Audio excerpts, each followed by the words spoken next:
Kolmas osa. Kolmainsus.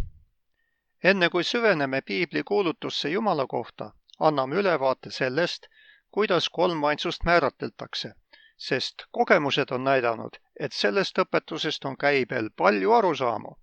Kirikumehed ja teoloogid on pidanud kõige õigemaks nimetada Jumalat kolmainuks. Inglise keeles kasutatakse selle kohta sõna Trinity, mis on tuletatud ladinakeelsest sõnast trinitas ja kreeka sõnast trias, mis kõik tähistavad kolme. Sõna päritolu viitab platoonilisele filosoofiale ja Piiblist ei leia seda üldse. Kolmainsuse keskne idee on see, et kolmainu Jumal on üks olemus, ladina keeles essentia, kuid Jumalal on kolm isikut. Soome evangeelse luterliku kiriku kodulehel on selle õpetuse kohta öeldud sama, mida nägime ka katoliku kiriku seisukohtades. Kolmainsuse õpetus on kristluse kõige fundamentaalsem põhimõte ehk dogma. See on kogu muu kristliku õpetuse alus. Suhtumine kolmainsusesse on otsustav kriteerium, hindamaks, kas mingi religioosne suund või rühmitus on kristlik või mittekristlik. Sama allika andmetel tunnistati kolmainsusõpetust lõplikult 451. aastal toimunud kirikukogul, tuginedes Nikaia aastal 325 ja Konstantinoopoli aastal 381 kirikukogu määratlustele. Evangeelne luterlik kirik tõdeb, kolmainsuse käsitlus on Uues Testamendis kesksel kohal, kuigi sealt puudub kolmainsusõpetuse selge esitus.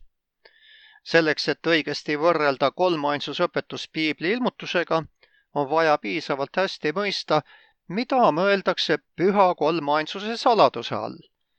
Vaadelgem siis kolmainsuse määratlust lähemalt. Kõigepealt püha Athanasiuse usutunnistus, oikumeeniline usutunnistus 5. sajandist. Kes iganes tahab saada päästetud, peab eelkõige kinni hoidma katoliku usust. Kes seda ei hoia tervikliku ja rikkumatuna, läheb kahtluseta igavesse hukatusse. Katoliku usk aga on see, et me austame üht Jumalat kolmainsuses ja kolmainsust ühtsuses, segamata omavahel isikuid ja lahutamata olemust. Erinev on nimelt isa, erinev poja ja erinev püha vaimu isik, kuid isal ja pojal ja pühal vaimul on üks jumalikkus, võrdne au, võrdne igavikuline majesteet. Milline on isa, selline on poeg, selline on püha vaim. Mitte loodud on isa, mitte loodud on poeg, mitte loodud on püha vaim. Mõõtmatu on isa, mõõtmatu on poeg, mõõtmatu on püha vaim. Igavene on isa, igavene on poeg, igavene on püha vaim. Kuid ikkagi mitte kolm igavest, vaid üks igavene. Nii ka mitte kolm mitte loodut ega kolm mõõtmatut, vaid üks mitte loodu ja üks mõõtmatu. Samamoodi kõikvõimas on isa, kõikvõimas on poeg, kõikvõimas on püha vaim, kuid ikkagi mitte kolm kõikvõimsat, vaid üks kõikvõimas. Nõnda on Jumal isa, Jumal on poeg, Jumal on püha vaim. Kuid ikkagi mitte kolm Jumalat, vaid üks Jumal. Nõnda on issand isa, issand on poeg, issand on püha vaim, kuid ikkagi mitte kolm issandat, vaid üks issand. Sest nii nagu kristlik tõde kutsub meid tunnistama iga isikut eraldi Jumalaks ja issandaks, keelab katoliku usk meil rääkida kolmest Jumalast või kolmest issandast. Isa pole tehtud ega loodud ega sündinud kellestki. Poeg on pärit ainult isast. Ei tehtud, ei loodud, vaid sündinud. Püha vaim on pärit isast ja pojast. Ei tehtud, ei loodud, ei sündinud, vaid lähtuv. Üks on isa, mitte kolm isa.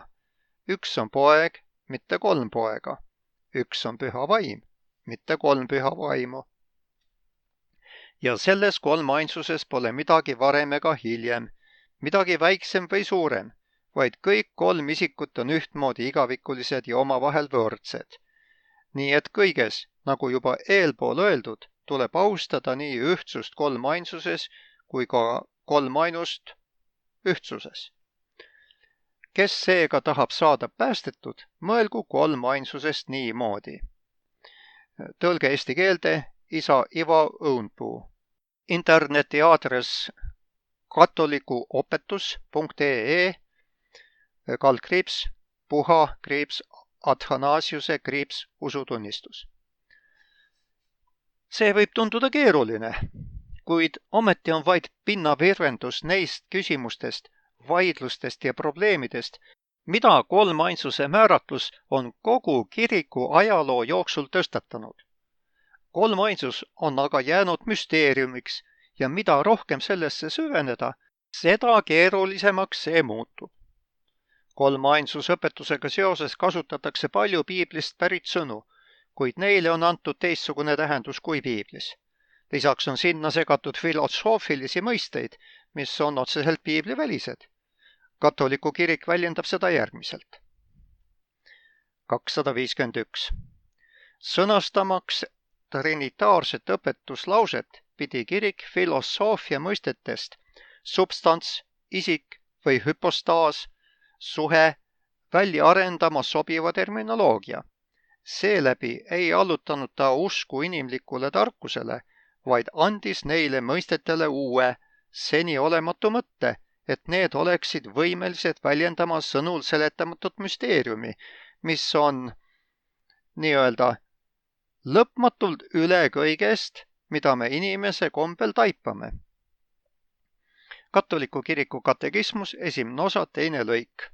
Interneti aadress katoliku.ee. Toome siia kõrvale mõne põhiteesi Athanasiuse usutunnistusest. Erinev on nimelt isa, erinev poja ja erinev püha vaimu isik, kuid isal ja pojal ja pühal vaimul on üks jumalikkus, võrdne au, võrdne igavikuline majesteet. Siin öeldakse meile, et üks jumal koosneb kolmest isikust, isa, poeg ja püha vaim, kellel kõigil on sama jumalikkus. Sõna isik, hüpostaas, ei tähenda siin siiski sama, mida me selle all tavaliselt mõistame. Kolmainsuse isikud ei ole eraldiseisvad olendid, vaid neist koosneb üks Jumal. Nõnda on Jumal isa, Jumal on poeg, Jumal on püha vaim, kuid ikkagi mitte kolm Jumalat, vaid üks Jumal. Siin öeldakse meile, et isa, poeg ja püha vaim on iseenesest kõik Jumalad, kuid siiski pole kolme Jumalat. Ehk need kolm Jumalat on üks olend, üks Jumal. Seega on ainult üks olemus, mida nimetatakse substantsiks. Katoliku kiriku katekismus rõhutab seda järgmiselt. Punkt 200. Jumal on üks. On olemas vaid üks Jumal. Kristlik usk jäädvustab ja tunnistab, et Jumal on üks loomuselt, substantsilt ja olemuselt. Punkt 202. Jumal, isa, poeg ja püha vaim, küll kolm isikut, ent üks olemus, üks substants või täiesti lihtne loomus. 253. Kolmainsus on üks. Me ei tunnista kolme Jumalat, vaid üht Jumalat kolmes isikus. Olemus ühtset kolmainsust. Katoliku kiriku katekismus, 1. osa, 2. lõik. Interneti aadress katoliku.ee. Pöördume taas Athanasiuse usutunnistuse poole. Ja selles kolmainsuses pole midagi varem ega hiljem, midagi väiksem või suurem, vaid kõik kolm isikut on samamoodi igavikulised ja omavahel võrdsed. Siin öeldakse, et jumalikud isikud on kõik ühtviisi igavesed. Isa ei ole enne poega ja nii edasi. Kuid usutunnistus ütleb ka nii. Poeg on pärit ainult isast, ei tehtud, ei loodud, vaid sündinud. See, et poeg on isast ja et ta on sündinud, ei saa seega tähendada tõelist isa-poja suhet, sest kõik isikud on võrdselt igavesed ja võrdselt jumalad, kuid siiski on nad üks jumal, kel on üks olemus ja substants. Tuleme selle teema juurde tagasi hiljem, 6. peatükis. Üks, mis kindlasti ebaselgeks pole jäänud, on tõsiasi, et kristlus peab ühiselt tunnustama kolmainsust tõena. See tähendab, et kes seda õpetust ei tunnista, sel pole tehniliselt võttes õigust ennast kristlaseks lugeda. See on kristluse vähim nõue. Kes seega tahab saada päästetud, mõelgu kolmainsusest niimoodi. Kolmainsus adventkirikus. Kristlaskond üldiselt aktsepteerib seda õpetust ja tunnistab usku kolmainsusesse. Athanasiuse usutunnistus on näiteks evangeelse luterliku kiriku üks usutunnistusi. Seda aktsepteerivad ka õigeusu, anglikaani ja presbüüteri kirikud ning metodistid ja niinimetatud vabad protestantlikud konfessioonid, sealhulgas 7. päeva adventkirik. Kolmainsusõpetuses on olnud ja on ka edaspidi väiksemaid variatsioone, mis kindlasti ainult lisavad keerukust sellesse müsteeriumi. Kuid me nõustume selle peamise sõnumiga. On olemas üks Jumal, Isa, Poeg ja Püha Vaim, kolme igavese isiku ühendus. Adventkiriku veebilehel advent.ee/info/318, mida me usume. On väidetud, et adventkiriku kolmainsusõpetus ei ole sama, mis katoliku kiriku õpetus. Siiski on see piisavalt lähedal, et saaksime kahtluseta öelda, et kummardame sama kolmainu Jumalat. See, mida meie koguduste liikmed või pastorid kolmainsusest arvavad ja kuidas nad seda mõistavad, ei määratle kiriku ametlikku seisukohta. Piibliuuringute instituut, Biblical Research Institute, on 1975. aastal asutatud adventkiriku peakonverentsi organ, mis juhib ja hoiab ülal ülemaailmse adventkiriku teoloogilist ühtsust.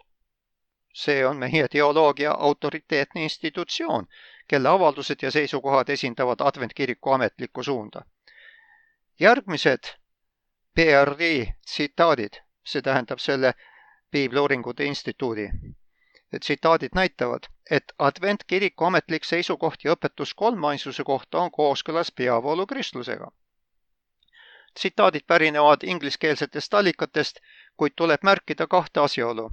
Esiteks, adventkirik ei jutlusta kolme Jumalat, vaid ühte Jumalat kolmes igaveses ja samavõrdses isikus, kellel on üks olemus ehk substants.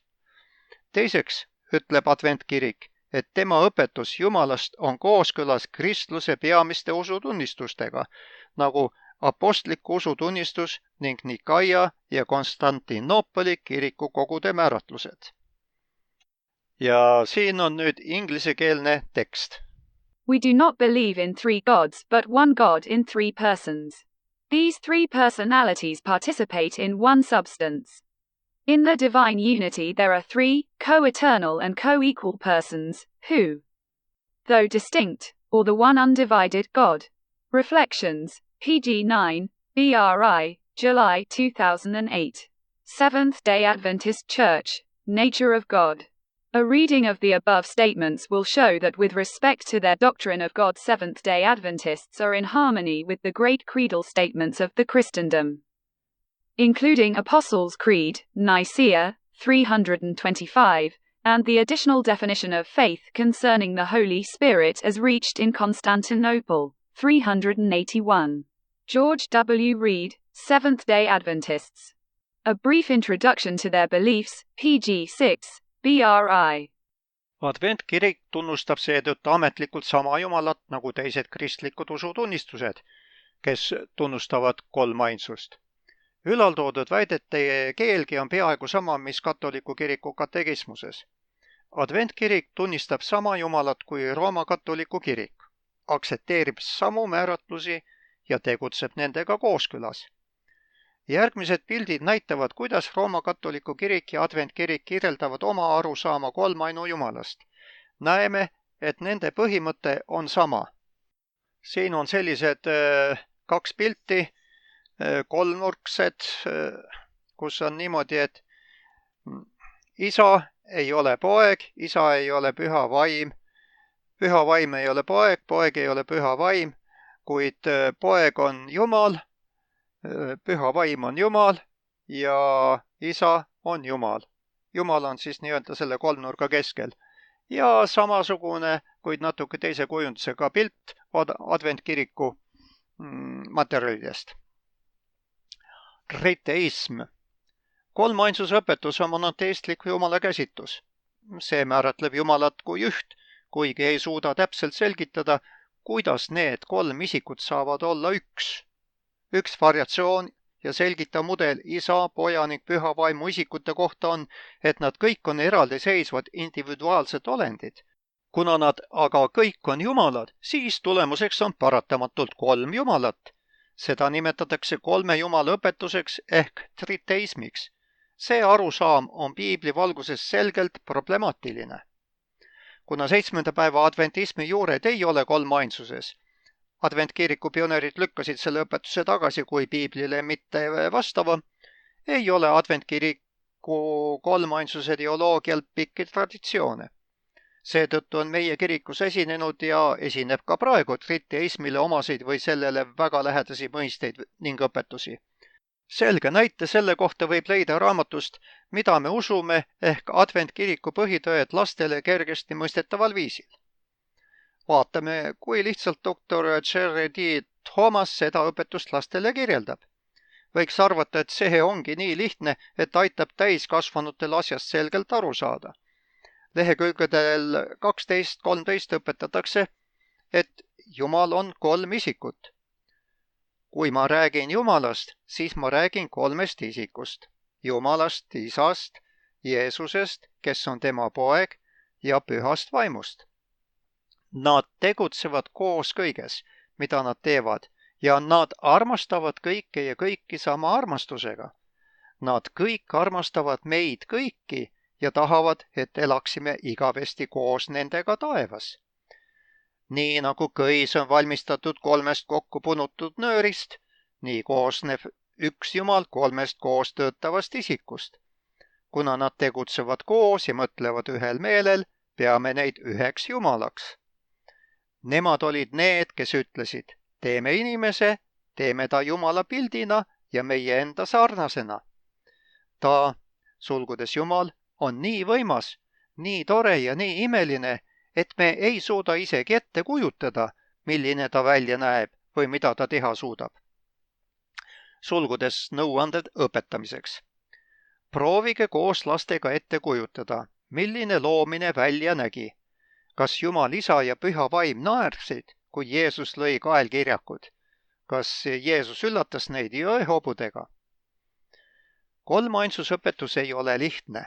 Selle kohta on kirjutatud terveid raamatuid ja kristlased on selle õpetuse üle vaielnud tuhandeid aastaid. Nii et ärge oodake, et lapsed sellest täielikult aru saaksid.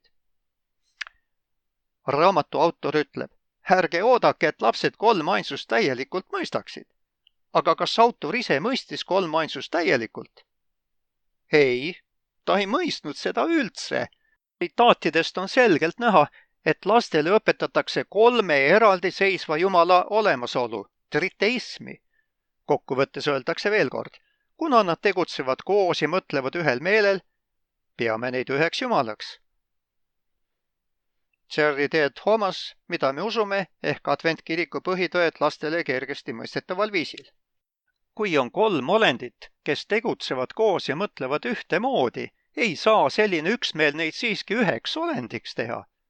Muusikuna olen mänginud umbes 100-liikmelises orkestris, kus samuti kõik töötavad koos ja üksmeelselt ning kõigil on teose esitamisel sama mõte ja eesmärk. Ometi pole ma kunagi tundnud, et oleksin oma kolleegidega sama olemus ja sama substants. Publik näeb laval küll üht orkestrit, kuid see koosneb siiski paljudest üksikindiviididest ehk muusikutest. Ükski muusik ei ole ka orkester ühes isikus. Adventteoloogias aga järgitakse kontseptsiooni, et Jumal on pere, mis koosneb 3 olendist, kes tegutsevad üheskoos ja mõtlevad ühtemoodi. See on triteism, kus sõnale Jumal on antud uus tähendus. Siin on link soomekeelsele internetilehele adventist.fi/uskon piirteet Jumala, kolmiyhteinen Jumala, Jumala on perhe. Müsteerium. Tulles tagasi kolmainsuse juurde. Peale Athanasiuse mainitakse kirikuisade seast ka Augustinust kui üht kolmainsusõpetuse tähtsaimat tõlgendajat. Kuid ka Augustinus ei mõistnud seda õpetust täielikult. Teadaolevalt on ta öelnud, kui meil palutaks kolmainsust määratleda, saaksime vaid öelda, et see pole ei see ega too. Philipp Sahv, kiriku ajalugu, köide 3, peatükk 131, lehekülg 684. Kui meile tuuakse võrdlusi, et Jumal on nagu ristikuleht või kolmeharuline kõis, siis sellised võrdlused ei tee muud, kui parimal juhul ähmastavad Jumala au ja hiilgust. Kui me õpetame oma lastele kolmainsust, kuigi me isegi ei tea, mis õieti see on, siis kuidas saab Jumala mõistmine ja tundmine kasvada? Katoliku kiriku katekismus ütleb, pühima kolmainsuse müsteerium on kristliku usu ja elu keskne saladus. See on Jumala siseelu müsteerium, kõigi teiste usumüsteeriumide allikas ja valgus, mis neid valgustab. Kuidas saaks müsteerium, miski, mis on saladusi, mida keegi pole suutnud selgitada, valgustada teisi saladusi? Kuidas saab miski, millest me aru ei saa, avada meid millelegi muule, mida me ei mõista? Järgmises peatükis vaatleme, kuidas piibel Jumalat määratleb.